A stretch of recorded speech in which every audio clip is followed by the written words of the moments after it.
என் ஆண்டவர் இயேசுவுக்கு நான் ஏன் தொண்டு செய்கிறேன் தெரியுமா? நான் ஏன் தொண்டு செய்கிறேன் தெரியுமா? அவர் என்னை வாழ வைத்த தெய்வம், எனக்கு சுகம் கொடுத்த தெய்வம், அவர் எனக்கு அற்புதம் செய்த தெய்வம். அது மட்டுமல்ல, பைத்தியம் பிடித்த என் தகப்பனாரை இயேசுதான் சுகமாக்கினார். நான் 2 வயது குழந்தை. என் தகப்பனார் ஒரிசாவில் ரயில்வே டிபார்ட்மெண்ட்ல டிரைவர். நல்ல வேலை, நல்ல வசதி. ஆனால் கூடவே வேலை செய்த மனிதன் சூனியம் வைத்ததுனால என் தகப்பனாருக்கு பைத்தியம் பிடித்து அவர் தெருவில் ஓடினார். அரைகுறை ஆடையோடு தெருவில் அலைந்தார்.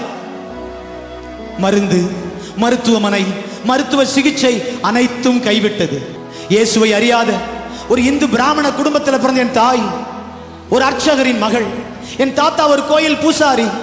அதிகாலை 3 மணிக்கு எழுந்து குளிரும் வராமல் குளித்து அந்த ஈர துணியோட பக்தியாய் சாமிக்கு முன்னால் நின்று பாலாபிஷேகம், புஷ்பாபிஷேகம், நெய் அபிஷேகம் என்று ஏராளமான அபிஷேகங்கள் மூலமாய் கடவுளை ஆராதித்த ஒரு பக்தியான பூசாரியின் மகள்.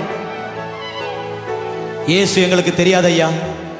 இந்த ஆராதனைக்கு முதல் தடவை வந்திருக்கிற சகோதர சகோதரிகளே, எங்க அம்மாவுக்கு இயேசு தெரியாது, எங்க அப்பாவுக்கு இயேசு தெரியாது.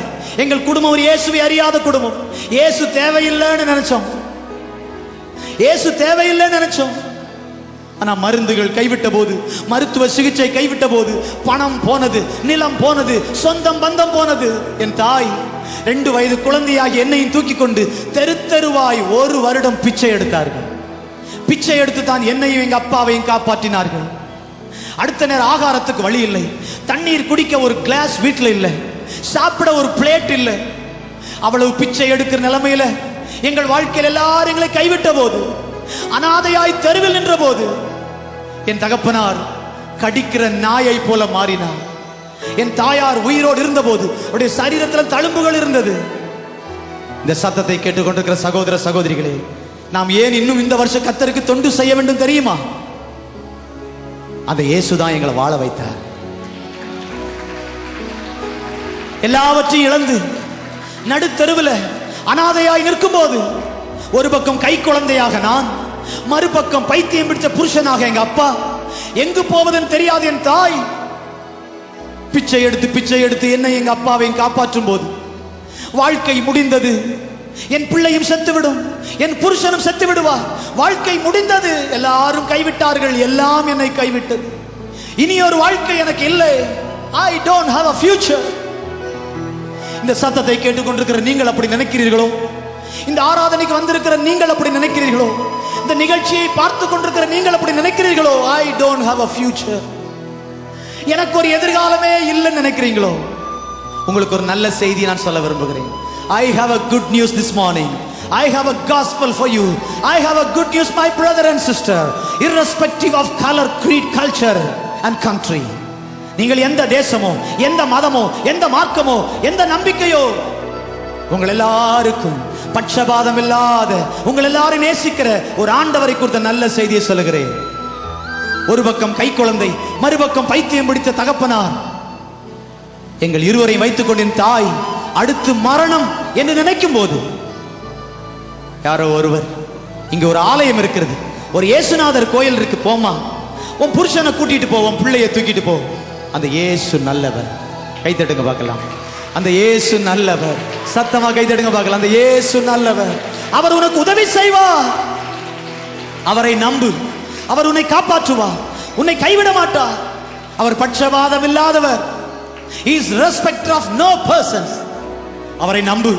உன் புருஷனை கூட்டிக் கொண்டு போ, உன் பிள்ளையை தூக்கி கொண்டு போ என்று என் அம்மாவிடம் சொன்ன போது, அந்த ஆலயத்தில் சென்று இப்படி முழங்கால் படியிட்டு 2 கை எடுத்து கும்பிட்டு, இயேசுவே, எத்தனையோ தெய்வங்களை வணங்கி இருக்கிறப்பா, எல்லாம் என்ன கைவிட்டு அனாதையா நிற்கிறேன். ஒரு பக்கம் பைத்தியம் பிடிச்ச புருஷன், மறுபக்கம் கை குழந்தை, வாழ வழி இல்லாம நிக்கிறப்பா. பணம் போயிட்டு, சொந்தம் பந்தமெல்லாம் போயிட்டு ஐயா, தெருவில் நின்றுட்டு இருக்க இயேசுவே, இனி எனக்கு ஒரு எதிர்காலம் இல்லை. மரணம் தான் என் வாழ்க்கைய விழுங்குவதற்கு காத்திருக்கிறது. ஆனா உங்களை நம்புனா நீங்க கைவிட மாட்டீங்கன்னு சொன்னாங்க. எனக்கு ஜெபம் பண்ண தெரியாது, கொடுக்க ஒன்றுமில்லை, பிச்சை எடுத்து வாழ்ந்துட்டு இருக்கிறேன். ஆனா நீங்க எனக்கு ஒரு அற்புதம் செய்தா, என் புருஷனை சுகமாக்குனா, என் குழந்தைய வாழ வச்சா. கடைசி மூச்சு இருக்கிற வரைக்கும் இந்த 2 கையை வேற எந்த தெய்வத்துக்கு எடுத்து வணங்க மாட்டேன். உங்களை மட்டும்தான் நம்புவேன், உங்களை மட்டும்தான் வணங்குவேன், உங்களுக்கே உண்மையா இருப்பேன் என்று ஒரு சின்ன ஜெபம் செய்தார். அன்பானவர்களே, ஒரு சின்ன ஜெபத்தை எங்க அம்மா செய்த போது, இயேசு ஜீவனுள்ளவர், மரணத்தை வென்று 3ஆம் நாள் உயிரோடு எழுந்தவர். எங்க அம்மாவுடைய ஜெபத்தை கேட்டார், எங்க அப்பாவை சுகமாக்கினார், என்னையும் இன்றைக்கு ஒரு ஊழியக்காரனாய் கர்த்தர் மாற்றினார். அதனால் தான் நின்று இன்றைக்கு பாடிக்கொண்டிருக்கிறேன், அவரை போல ஒரு நல்ல தெய்வம் இல்லை.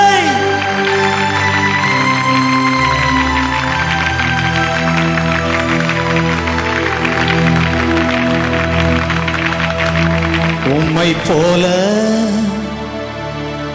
நல்ல தெய்வம் யாரும் இல்லையே, இயேசு போல வல்ல தெய்வம். 2 கரங்களை உயர்த்தி சொல்லுங்க, யாரும் இல்லையே. எங்க அம்மாவுடைய ஜெபத்தை கேட்டு என்னை கவனியுங்கள். என் தகப்பனாரை இயேசு சுகமாக்கினார். எங்க அப்பா 40 வருஷம் உயிரோட சுகமா இருந்தார். 40 வருடங்கள். இந்த அற்புதத்தினால் தான் ஒரு இந்து பிராமண குடும்பத்தில் பிறந்த என் தாய் இயேசுவை ஏற்றுக்கொண்டார்கள்.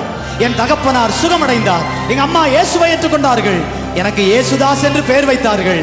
நாங்கள் குடும்பமாய் கர்த்தரை சேவித்தோம். எங்க அம்மா எங்க அப்பா 2